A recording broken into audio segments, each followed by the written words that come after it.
Dear Woman is the 7th episode in the Masters of Horror collection. This time being brought to us by director John Landis, who you should recognize from his work on the Blues Brothers and National Lampoon. Wait, those don't sound like horror movies. Oh yeah, he did American Werewolf in London. Well, he also wrote alongside Max Landis, Max being his son, and the reason for our creature feature. See, John supposedly asked his son to come and write the script, and the son gave his father a cryptozoology book with several creatures bookmarked. There's also some drama about the writing credits. I'll touch on that later. Together, they wrote a tale of Native American spirit hunting down men and killing them. Puzzled and with few leads, Detective Dwight Faraday will need to get a little strange in order to solve and maybe even stop this dear woman. Well, considering how the last two Indian horror films went, the scoreboard is 1 win, 1 draw. Let's see how our heroes fare in this tale. Fuck. We start the bar with only the peak of acting. Well, you're gonna have to use the woods, man, because the toilet's broken. Ah! Bullshit! Well, piss is on tap, and he wants to make it flow. That's not the only thing flowing, as blood-curdling screams emanate from a nearby truck. Hello in there. Hello. That there is a smart man, piss drunk, but with common sense. Cutting away from that, we meet Brian Benben playing Faraday, a burnout detective without his wife, even though I think that might also be his wife. Well, he gets a rare call to a crime scene along with Officer Jacob Reeds, played by Anthony Griffin. Also, if you're wondering what kind of horror film you're in for, the soundtrack should clue you in.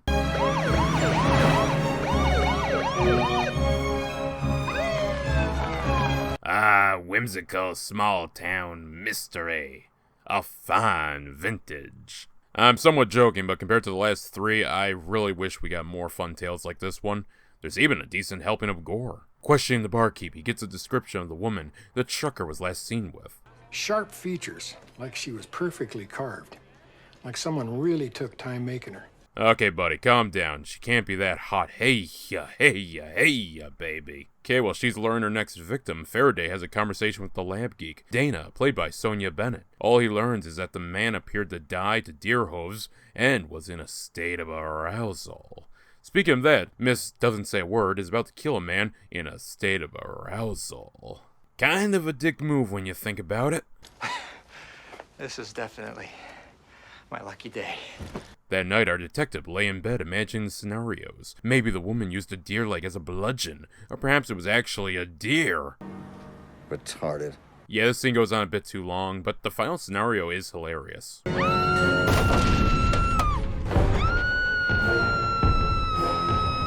Well, hey, this film is halfway over, so how about some lore for our detective? What happened? A lot happened. May we delve? No.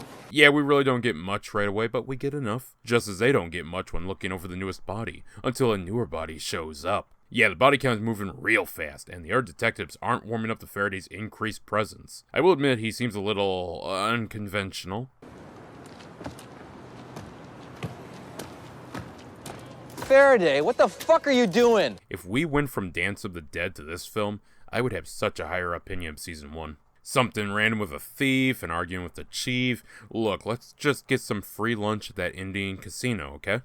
Did you hear the one about the Indian brave who went to the psychiatrist?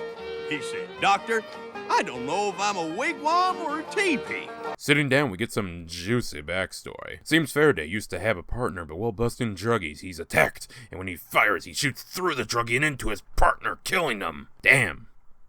Well, at least Mick Garris is winning. Also, we get a random lore dump from this bartender. He fills our boys in blue in on the legend of the deer woman. Human from the waist up, but deer from the down. How she would lure young braves and kill them. So how do you beat it? Well, you know, how does the legend end? How do they kill the deer woman? They don't. Well, that's just great. So anyways, we'll split. Reed will come back and just ignore all the signs up until Faraday asks, "Have you seen her feet?" I'm a fucking idiot, Dwight. Where's your gun? There's a timeline where Tarantino made this movie. Rushing there, he finds Reed pasted on the floor, but he's not alone. Apartment 406. Huh. So all you needed to do was shoot the bitch. Surprisingly simple solution. Ah, fuck, she has a second phase. The deer woman flees and uses the power of deer. Shikanoko, asshole. Okay, is she dead now? No?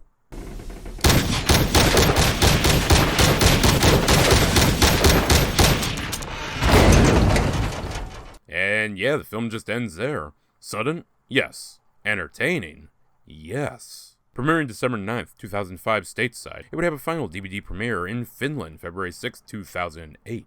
Filming would, of course, be British Columbia, Canada. And an interesting fact is a nod to the Blues Brothers is in the casino with the mention of Murph and the Magic Tones playing. There's even a reference to American Werewolf in London during the talk with the chief. Now, Cynthia Mora, who played the deer woman, I'm now realizing I didn't mention that earlier, is actually Brazilian. Still hot. She got the role because she was willing to be nude, which the director knew what he was looking for. Now about the writing credit. Max is a true writer of the script. Yes, his father narrowed the pick to the deer woman, but Max wrote the vast majority of the story. John, however, had some gripes about the script and demanded it be changed. He didn't want the creature to be killed, which Max supposedly retorted with, "But you killed the werewolf," referencing American Werewolf in London. John shut this down, saying he made the werewolf. The real drama happened when John demanded a seduction scene be added. Max said no, John threatened to list himself as an equal partner writer, and Max still refused. John now admits he regretted this, but I have to ask, was the bit with the businessman the original script or was it added? Did John write it? I don't know, but I do know that this was a really dumb argument.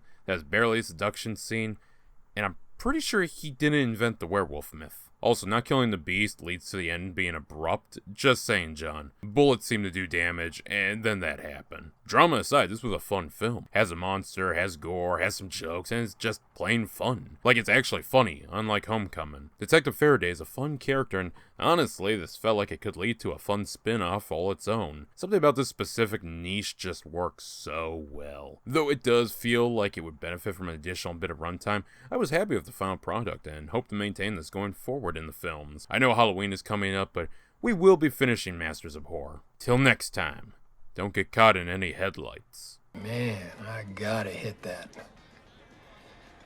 I gotta hit it. Pardon me, hit that? Fuck her.